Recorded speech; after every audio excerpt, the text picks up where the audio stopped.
Hola nuevamente, otra vez aquí participando de una nueva charla educativa para todos aquellos que tienen interés en la prevención. Bueno, el día de hoy ya hablamos mucho de lo que era la corriente de arrastre, pero vamos a ver cómo se debe de interactuar con la misma. Bueno, hay gente profesional que se dedica a utilizar este medio como para poder llegar más rápido a la víctima en caso de los guardavidas, por ejemplo, ingresando por esta zona de corriente de arrastre, si hay una víctima que ha traspuesto esa barrera, seguramente va a llegar mucho más rápido por ese lugar que por otro.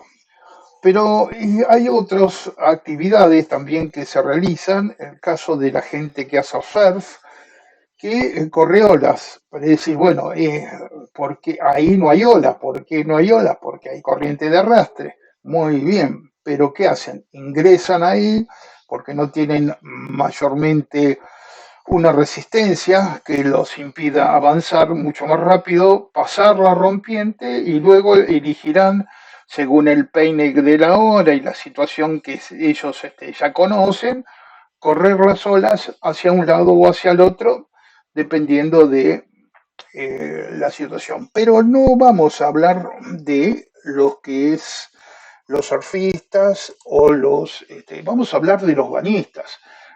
Los bañistas también pueden interactuar. Lo importante es que sepan que donde no rompe la ola, como ya habíamos hablado, es un posible lugar de alteración donde hay corrientes de arrastre. Por lo tanto, siempre es mejor poder ir hacia el lugar donde se abaten las olas y siempre abarlo viento, o sea, para el lugar donde se va el viento, para que la corriente de arrastre que forma el peine de la ola no me introduzca dentro de la zona alterada, o sea, dentro de la zona del canal de arrastre.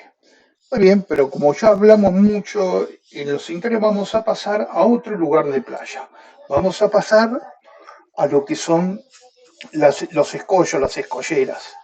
El hombre, para mantener la arena dentro del predio donde se hace el tendido de carpa, donde disfrutan los turistas, donde se encuentran, ahí ¿qué tuvo que hacer para que la corriente de la deriva no se lleve la arena? Construir este tipo de retención son escolleras que tienen distintas formas de acuerdo a la acción que prodigan los ingenieros hidráulicos, que son los especialistas en esto, y lo que tenemos que tener en cuenta es que siempre donde hay una obstrucción, donde pega el embate de la ola, se hace una contraolita que va formando generalmente al lado de las escolleras, se forman canales de arrastre también. Por eso siempre es conveniente no bañarse cerca de los lugares donde se encuentran escollos, las piedras, siempre hay que tomar una distancia. ¿eh? Igualmente lo mismo, no se forman olas y se puede observar tranquilamente cómo el agua se desliza mar adentro en una corriente de arrastre si es que existe esa alteración. Hay distintos tipos de escolleras, hay escolleras rectas, hay escolleras en T. Las escolleras en T, aparte, son muy requeridas por la gente que hace pesca. ¿eh? Pesca que hay que tener cuidado, por eso que si uno hace un paseo por ese lugar, hay que tener cuidado de no encontrarse con ningún anzuelo. Y otra de las cosas fundamentales es que no las piedras que están ahí, si bien están asentadas, pueden ser movilizadas por el embate de un oleaje muy fuerte. Por eso, a veces en ese mismo lugar donde generalmente no había ningún escollo, resulta ser que fue movido de un año para el otro y resulta que el próximo año sí lo hay. Por eso no hay que tomar tampoco este, las escolleras como si fueran lugar de catapulta o de trampolín para saltar al agua, porque no sabemos qué puede haber abajo. Puede haber distancia, puede haber zona de canalizada, puede haber zona donde uno se zambulla y no pase nada, pero a veces no se forman los canales, las alteraciones, hay escollos en los lugares que no se ven porque el agua no es muy transparente y una vez que nos arrojamos al lugar nos encontramos con una posible consecuencia lamentable. Por eso también. Las escolleras generalmente están abiertas. En una época se utilizó la posibilidad de restringir el acceso. Se restringe el acceso cuando los guardavidas contemplan que por la acción del mar, porque las olas están encrespadas, están golpeando contra los escollos, puede generar un barrido. Ese barrido puede causar que una persona se caiga, puede caer al agua, puede caer a las piedras y demás. Entonces se puede restringir esa zona para que los bañistas estén con mayor seguridad. Vamos a pasar a otra zona también, como lo son los espigones. Los espigones fueron hechos antes de las escolleras, son espigas de hierro con concreto, ¿eh? Que se han entablado y colocado para también con la misma función, proteger. Esto fue mucho antes y lógicamente ahora se utilizan los escollos porque es mucho más económico los escollos que hacer escolleras. Estas escolleras eh, perduran en algunos casos tuvieron que ser repararon con escollos y demás.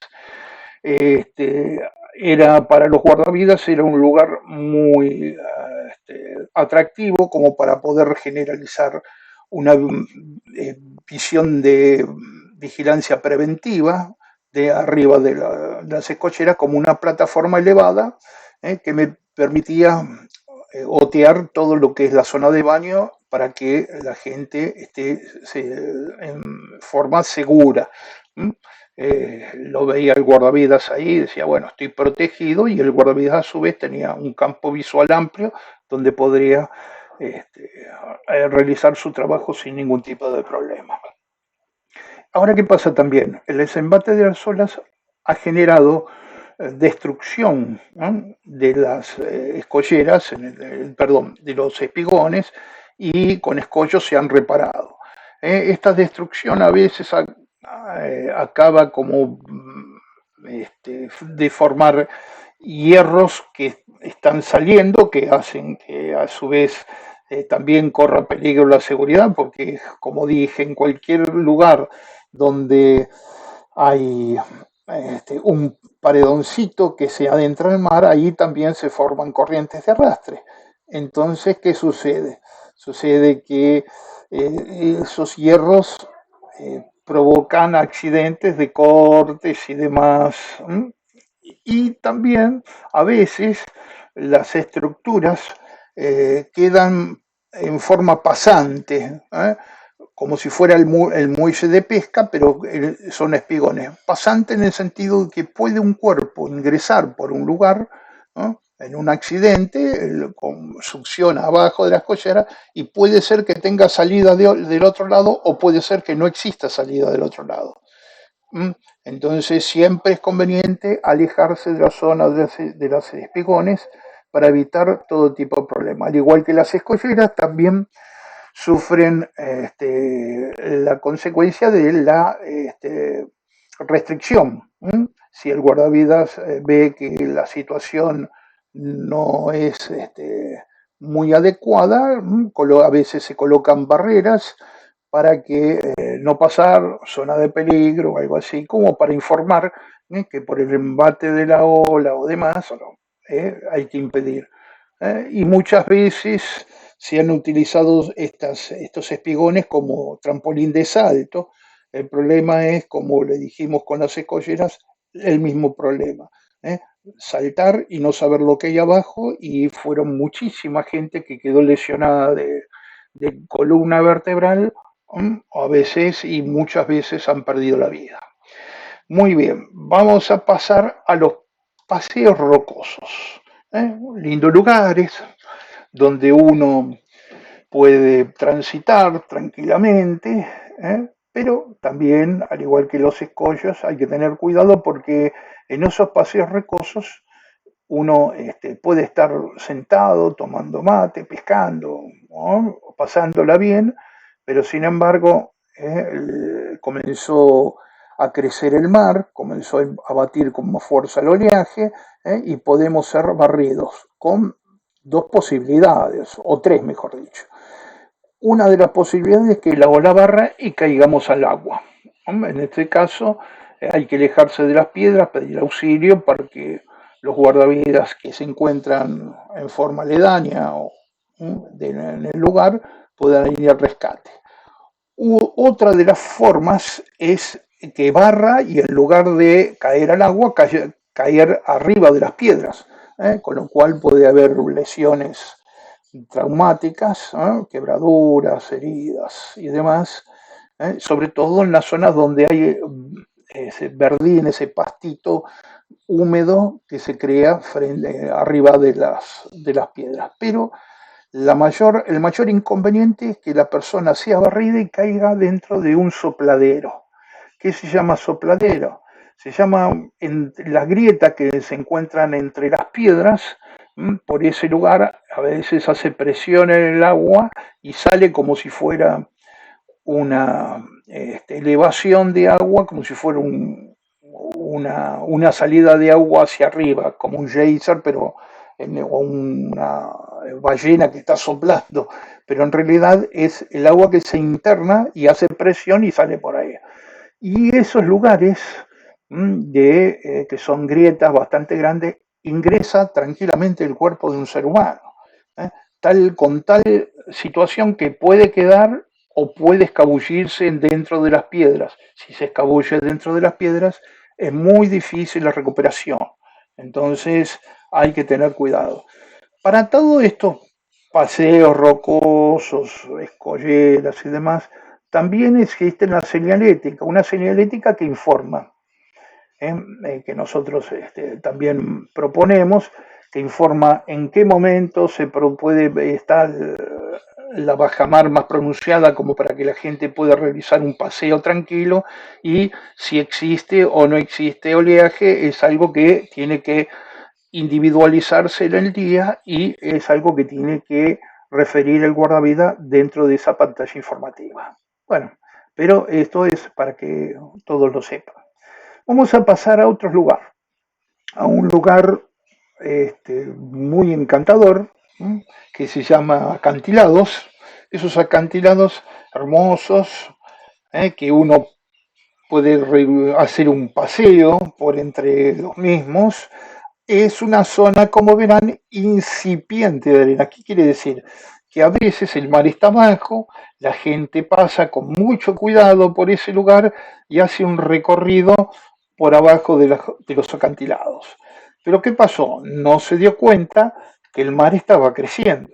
Entonces, el agua crece, crece y crece, y resulta que por el lugar donde pasó primeramente no lo puede hacer porque fue invadido por el mar, que ha crecido y tienen que pedir auxilio. Generalmente se ha hecho, mucha gente ha pedido socorro en esos lugares acantilados y tuvieron que venir los bomberos y hacer que la gente sea rescatada izándolos por una escalera o un arnés o demás, o a veces también por agua con la ayuda de un bote para poder sacarlos, pero siempre es una situación difícil. Otro de los problemas de los acantilados es la erosión. La erosión que ha costado la vida a mucha gente porque se ha quedado generalmente, como verán, el acantilado proyecta sombras. Si hay sol, es lindo ponerse y refugiarse debajo del acantilado. Pero sucede que la erosión, el movimiento que puede llegar a haber en la ruta, porque a veces están cerca de la ruta, genera una vibración y a veces hay desmoronamientos. Y si en ese desmoronamiento encuentra gente abajo, lamentablemente puede llegar a causar lesiones. Por eso siempre es bueno mantener distancia de los acantilados. Y la única forma de poder solucionar este problema es como lo hacen en distintos lugares en la ruta, que colocan un enrejado. Ese enrejado se coloca en el acantilado que permite que cuando se produzca el desmoronamiento no se abalance contra el lugar de playa. Pero se ha decidido indicar cuidado, zona peligrosa, desmoronamiento, lógicamente, un cartel que es informativo, pero no es la solución concreta, y la solución concreta radica en colocar sí o sí estas mallas de contención para evitar accidentes que pueden costar la vida. Bueno, pasamos a otra situación, una situación que tiene que ver con los vientos, ¿eh? Y con la arena. Acá, por ejemplo, tenemos una persona cavando un pozo, muy lindo pozo, mirá el pozo que hice, y resulta que sin querer empezó a desmoronarse y quedó atrapada dentro del pozo bajo la arena. Esa es una. Otra de la situación es que, aunque no sea un pozo tan grande, que sea un pozo chiquito en la arena, es lo suficientemente peligroso como para cualquier persona, sea una persona mayor o menor, o inclusive hasta los propios guardavidas que trabajan en la playa. En la carrera no los pueden ver y colocan el pie dentro del pozo, y con eso se producen esguinces, torceduras, fracturas, etcétera. Por eso, siempre que se haga un pozo en la arena, no digo que no se haga, quieren hacerlo, háganlo, pero siempre hay que prodigar una señalización del mismo, y cuando se alejan del lugar hay que taparlo, taparlo, y que quede un camino llano para que no haya ningún tipo de problema.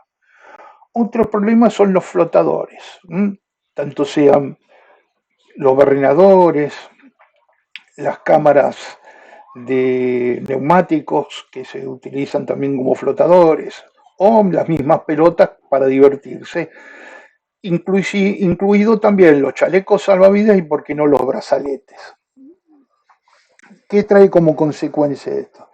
Que cuando el viento sopla del continente hacia el mar, empieza a empujar, y se agarra algo que sea liviano y con superficie bélica, se le puede decir, con algo que lo contraponga, lo empieza a alejar de la costa, cada vez más lejos, y a veces lo pierde. O si no, un chico pierde la pelota, pierde la tabla, que se va yendo, va rodando inclusive con la acción del viento, si quiere ir a buscarlo, y entra más, entra más, entra más, y después no puede volver, porque por más que se agarra la pelota sigue teniendo esa fuerza bélica que hace que no podamos avanzar, por lo tanto hay que ir a buscarlo.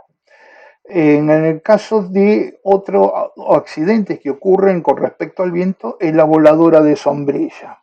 Acá me gustó esta imagen donde hay una sombrilla volando con una persona adentro. ¿Por qué? Siempre que se vea en la costa una sombrilla, hay que fijarse hay que fijarse que esté con la copa de la sombrilla enfrentando al viento, cosa que permita que el embate del viento penetre la sombrilla en la arena y no la catapulte fuera de la misma. Si la catapulta fuera de la misma, en muchas oportunidades la lanza que se utiliza para colocarla en la arena, esa lanza es como si fuera una lanza, una flecha, y a veces se incrusta en el cuerpo, en la pierna, en los brazos, incluido puede ser posible que le pegue a uno en la cabeza, y con eso tener este, otra problemática. Muy bien, por ahora y con este corto video hemos llegado al final.